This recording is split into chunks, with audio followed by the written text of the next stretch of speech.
सभी साथियों को हर्ष शिकारा की तरफ से राम राम। एक तो भाई आप सभी साथियों को बता देता हूं, हरियाणा का विनाश होना तय हो चुका है। इस वीडियो को पूरी सुन लेना।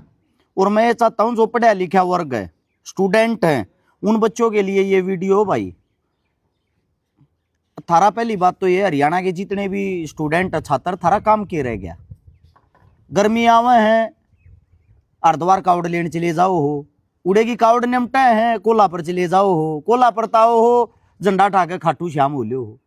कई कई लाखों आदमी रोडा पर घूमते पाओगे, बैग टांग का, झंडा लिए, नंगे पैरा। अरे वास्तविकता में अपने जीवन में देखोगे, हकीकत में रोड पा लिए हो तुम। ये झंडे ठाए थे, यूरोन प्रेन हांडे इतना तो थारे माँ बाप ना रोजगार मिल रहा, ना रोटी मिल रहा है। अब सुन लेना काम की बात। मुझे पता आप लोगों को ये बातें गंदी लगती हैं और धर्म से जुड़ी हुई लगती हैं। आप सभी साथियों को पहले तो एक बात बता देता हूं, भगवान ने याद कद करो तुम, थारा नाश जा ले जब, थारी मजबूरी हो ले जब, कोसा रांडा हो ब्याह ना होता हो, भगवान का धोख मारे थे ब्याह हो जाए बिल्या, कुछ नौकरी ना लागता हो, कावड़ लिया तो नौकरी लाग जाओगे, ऐसा नहीं हो सकता। पहले तो आप एक बात ना समझ लो, और समझनी पड़ेगी, नहीं समझोगे मूर्ख बने रहोगे, तारा काम कति नहीं चलेगा। एक अपना HPSC का मसला चल रहा है, आप सभी साथियों को बेरा होगा। हमारे जो छात्र हैं, पढ़े लिखे, PhD करे, और जो मतलब बढ़िया बढ़िया एजुकेटेड लड़के लड़कियां हैं, वो धरने पे बैठे हैं पंचकुला के अंदर। किस मारे बैठे हैं? हरियाणा में की तो सुनी भी तुम नया बात, शिक्षा खतरे में है।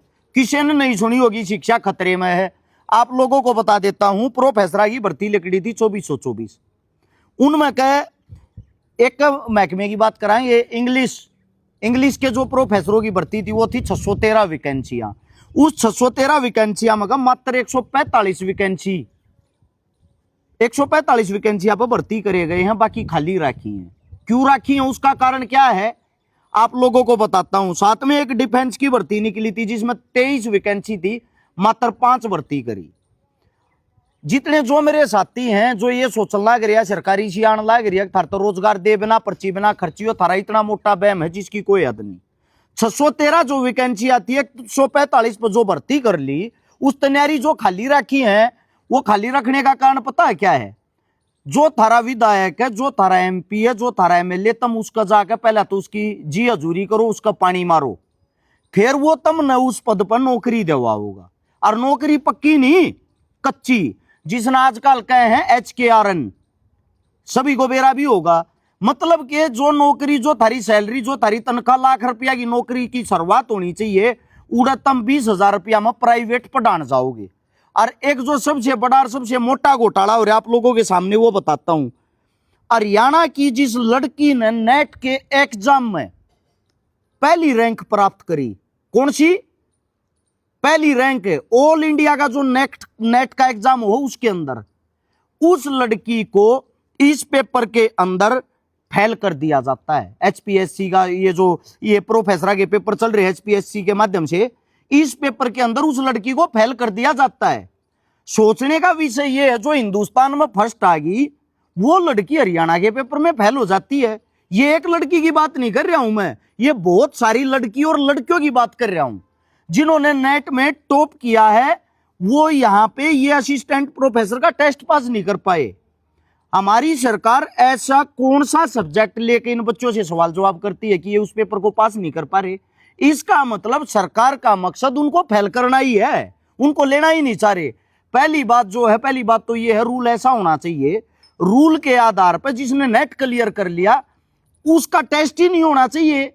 उसका टेस्ट कहां से होगा? उसने जब नेट ही क्लियर कर दिया तो उसने अपने आप को साबित करके तो दिखा दिया। उसका होना चाहिए खाली इंटरव्यू के माध्यम से नौकरी मिलनी चाहिए। अब जितनी यूनिवर्सिटी कॉलेज हैं उनके अंदर और HKRN वाले बच्चे वे पढ़ाओगे जो मतलब कि इस टेस्ट में फेल हो गए। इसमें एक अनिवार्य चीज कर रहा कि 35% तो ऊपर बच्चा ने लेने पड़ेंगे, और नेट में फर्स्ट रैंक वाला बच्चा 35% नहीं ले पाया। कमाल की बात नहीं है? सीधम सीधा आप लोगों को देसी भाषा में एक चीज समझाता हूं। जो बच्चे इस टाइम पर इस प्रोटेस्ट में शामिल हो रहे हैं, तम ना लागम वे बेकूफ, अगर मूर्ख हैं, खाम खा बैठे हैं। तुम्हारे को ये नहीं पता तुम्हारा भविष्य कहां है। इंडिया के अंदर 1 लाख स्कूल बंद कर दिए गए हैं, पता है आप लोगों को? नहीं पता। क्यों? आप लोग ये चाहिए स्कूल बेसिक बंद हो जाओ, 1 लाख मंदिर खोल दो, मस्जिद खोल दो, तुम्हारी सोच वहां तक रह गई है जहां तक सरकार तुम्हारे को दिखाती है, जहां तक मीडिया तुम्हारे को दिखाती है।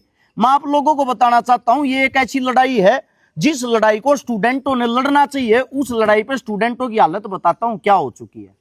हर कॉलेज यूनिवर्सिटी के अंदर नशे के अड्डे बन गए हैं, बदमाशी के अड्डे बन गए हैं। एक और नया कंसेप्ट आ गया होली दुल्हन आप लोगों ने देखा होगा। जो कवारी लड़कियां हैं वो जो कार्य मतलब जो त्योहार भाभी के साथ मनाया जाता वो त्योहार उड़ मनाने लग रही है यूनिवर्सिटी कॉलेज में। बूढ़े भी लागते होंगे हम ये बात कहते हुए, लेकिन शर्म और दुर्भाग्य की बात यह है आप हर जगह एक हो जाते हो, अपने रोजगार के लिए क्यों नहीं होते। रोजगार और शिक्षा हरियाणा के अंदर से नहीं, इंडिया के अंदर से ही खत्म हो चुकी है।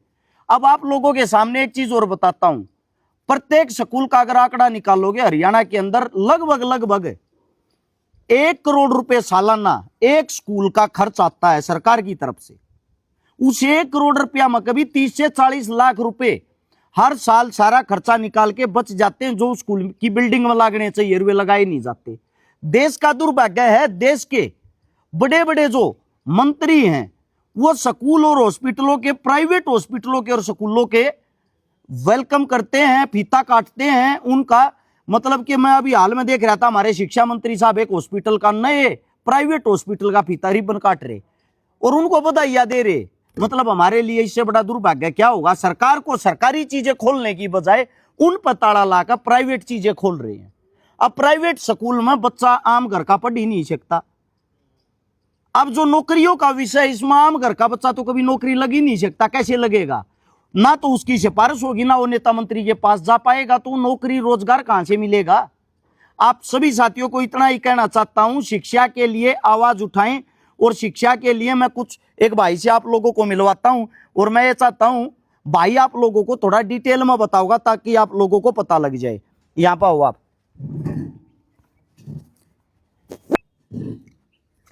अपना शुभ नाम बताओ पहले। भाई मेरा नाम जसमेर है। जसमेर भाई, क्या करते हो? किस चीज का प्रोटेस्ट चल रहा है? हम लोगों को बेवकूफ बना रहे हैं या सच्चाई की लड़ाई लड़ रहे हैं? एक बारी वो बात बताओ।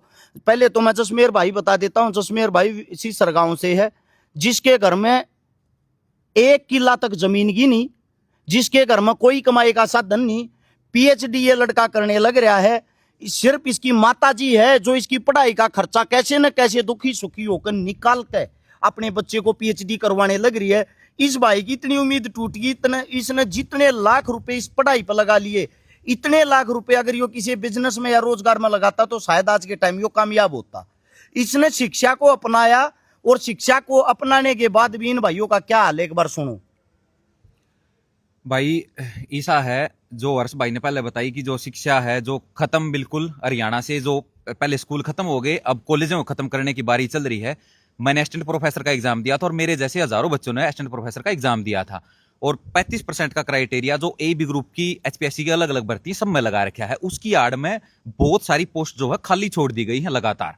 और जो भाई कह रहे हैं कि तारा 35% नहीं आए, ठीक है हम 6 नेट कर रहे हैं कि तुम 35% नहीं लेके आए। तो एक सेकंड, क्या नेट क्लियर कर रहे हो आप? मेरा 6 बार नेट क्लियर है। 6 बार नेट क्लियर है। और मेरे से तो हर्ष भाई बहुत गणे पूछे बालक हैं जो एक एक रैंक ले रहे हैं, जेआरएफ हैं, कई बार पीएचडी कर लीजिए ना, आईआईटीएन है वे भी फेल कर रखे हैं।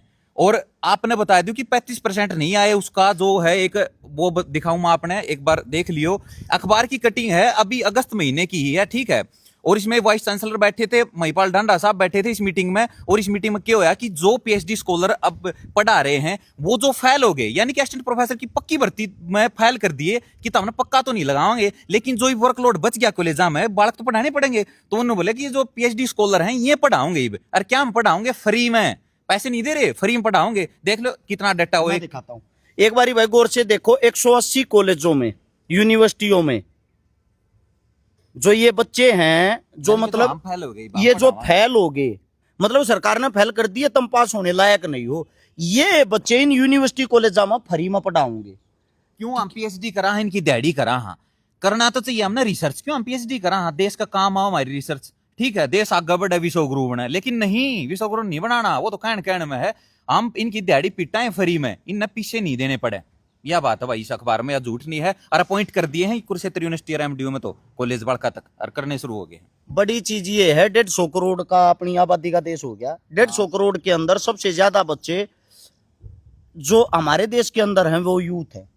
अगर हमारे देश का युवा यूथ, अगर हमारी सरकार एक पढ़ाई पर ध्यान दे ले, हमारे देश के बच्चों को पढ़ाने लग जाए, पूरे विश्व के अंदर जितने भी रिसर्च होते हैं, पूरे विश्व के अंदर जितनी भी प्रतिक्रियाएं होती हैं, उन सभी में हमारे देश का बच्चा कहीं ना कहीं आगे पाओगा, अगर उसके अंदर ज्ञान होगा। ज्ञान और विज्ञान का होना बहुत जरूरी है। उन चीजों से वंचित रखती है सरकार। अगर हम पढ़ाई पर काबू कर लेते हैं और पढ़ाई को ऊंचाई पर लेके जाते हैं, पूरे विश्व के अंदर जितनी जो ऊंची ख्याति होती है, ऊंची कुर्सियां होती हैं, ऊंचे पद होते हैं, ऊंचे स्थान होते हैं, उन सब जगह पे जब हमारा लड़का, हमारा बच्चा, हमारा भाई बैठा होगा, तो पूरे विश्व में इंडिया पहले नंबर पर होगा ना। लेकिन हमें क्या चाहिए? हमें चाहिए गाय गोबर, धर्म, जाति, मजहब, हिंदू मुसलमान, वोट बैंक, इन चीजों से बाहर ना तो हम जीवन में निकले थे, मेरे हिसाब से निकल भी नहीं पाओगे भाई। बिल्कुल भाई, इस हिसाब से बिल्कुल। और युवा साथी हैं जो उन तक यही कह रहा हूं कि युवा जवानी जिस ओर चलती है ना, जमाना उसी ओर चलता है। ठीक है, जो हर्ष भाई है ये कहते रहो है, सुन लिया करो, यह चीज है। ये युवा है ना जो कावड़ में, रीला में और इस चीज में रह गए हैं। कई बार देश की जो आर्थिक, राजनीतिक और सामाजिक जो परिस्थिति है ना, इन पर भी सोच विचार कर लिया करो, देख लिया करो कि देश में चल के रहा है। ये छुटर मुटर मुद्दे ही न छोड़ दिया करो आलतू फालतू के, और जो असल चीज है ना, वो हम क्यों बैठे हैं वहां एचपीएससी लेकर, उन चीजों पर ध्यान दो, अपना भविष्य बचा लो। हमारी बात नहीं है, नौकरी की बात नहीं है, यह आने वाले भविष्य की बात है। भाई जितने स्टूडेंट हैं हरियाणा के अंदर या हिंदुस्तान के अंदर लगा लो, उन सबको एक बात बताना चाहता हूँ, जब स्कूल कॉलेज में किसी बालक का रोड़ा हो जाए, 1 मिनट में 500 बालक इकट्ठे कर बिल्कुल कर ले, है ना, एकदम यूनिटी हो जाए फिर वह। अच्छा थारे हक की जो बात है, उड़ा तुम 4 आदमी इकट्ठे नहीं होते यार, शर्म की, दुर्भाग्य की बात है। इन बच्चों पे, इनको वहां से प्रोटेस्ट कर रहे थे, पुलिस प्रशासन ने उठा लिया। यार हद की बात है कि ये मतलब शिक्षा को लेके, अपने रोजगार को लेके प्रोटेस्ट करते हैं, उस पर भी प्रशासन उठा लेती। इसका कारण क्या है? इसका कारण आप लोगों को नहीं पता होगा, मैं बता देता हूं। हर कॉलेज और यूनिवर्सिटी के अंदर जो सबसे ऊंचा पद होता है, उस पे बैठ गए हैं संघ के प्रिय आदमी, संघ के खास आदमी, संघ की विचारधारा के आदमी, जो आप लोगों को 1% भी पसंद नहीं करते। दूसरी बात, ये जो भर्ती निकाली थी तुम्हारी, हाँ, इसके जो मालिक हैं, हाँ, जो एचपीएससी के चेयरमैन हैं वो बिहार से हैं, आलोक वर्मा, और उनका बयान तो वायरल है, ये तो आप सबको भी पता होगा। उन्होंने बोला कि हरियाणा की यूनिवर्सिटी, हरियाणा के प्रोफेसर जो बिल्कुल भी नहीं बोले, उनको भी ये बोला कि उनको भी कुछ नहीं आता, यूनिवर्सिटी भी फेल है, कॉलेज भी फेल है, और हरियाणा की शिक्षा भी फेल है। और ये तो ऑल इंडिया की भर्ती थी, यानी कि ऑल इंडिया का एजुकेशन सिस्टम ही खराब बता दिया उसने तो। एक बात और बताता हूं भाई, हरियाणा 2 चीजों के लिए जाना जाता था, खेल कूद के लिए, शिक्षा के लिए। आप सब चीजों में अब अंतिम स्थान पे गिने जाने लग रहे हो सरकार की नजर में। उसका कारण बता देता हूं। जो खेल हरियाणा में होने चाहिए, जिस चीज के लिए, खेल के लिए हिंदुस्तान जाना जावे, तो गुजरात होने लग गए। जो बजट तुमने मिलना चाहिए खेलों में, वो गुजरात मिलने लग गया। जो शिक्षा के लिए उच्चतम पद पर तुम्हारे बच्चे होने चाहिए, वहां सबसे ज्यादा भर्तियां बिहार के बच्चों की होने लगी। जितने भी तुम्हारे आईपीएस, आईएएस या इनसे उच्चतम लेवल के आदमी हैं, ज्यादातर वहां पे बाहर के आदमियों को लगाया जाने लग गया। यानी कि हरियाणा का जो पूरा कंट्रोल है, वो पूरा कंट्रोल सेंट्रल सरकार से चल रहा, ना कि हरियाणा वासियों से। जब यहाँ पर जब भी चुनाव होगा, चुनाव की कोई क्रिया होगी, या चुनाव को लेके कोई संगठन बनाया जाएगा चुनाव को संभालने के लिए, उसमें आप लोगों की कोई भूमिका छोड़ी ही नहीं। शिक्षा में आप लोगों की भूमिका रही नहीं, खेल में, राजनीति में आप लोगों की भूमिका रही नहीं। मैं आप लोगों से पूछना चाहता हूं, आप लोगों की भूमिका है कहां? सिर्फ एक जयकारे लगाने में। शर्म की बात है। साथ में ये जो भाई प्रोटेस्ट कर रहे हैं, धरने पे बैठे हैं, इन भाइयों का मैं नंबर कमेंट में डालता हूं। उस नंबर पर संपर्क करके हरियाणा के अलग अलग कोने से जितनी कॉलेज, यूनिवर्सिटी, स्कूल में बने हुए संगठन हैं, उन सभी साथियों से गुजारिश करूंगा, भाई शिक्षा तुम्हारा मुद्दा है, रोजगार तुम्हारा मुद्दा है, इस पर तो एक हो जाओ। सरकार एक नहीं होने देगी, क्योंकि सबको पता है अगर तुम पढ़ोगे तो बढ़ोगे तो तर्क वितर्क होगा। इसलिए आप लोगों को मानसिक गुलाम बनाया जा रहा है। आप लोगों से हाथ जोड़ के विनती है, ये लड़ाई तुम्हारी है। हर शिकारा को रोजगार नहीं चाहता, तुमको चाहिए, अपने लिए लड़ो। आप लोगों को वीडियो अच्छी लगी हो तो इसको शेयर जरूर करना। सभी साथियों का धन्यवाद। राम राम, जय हिंद।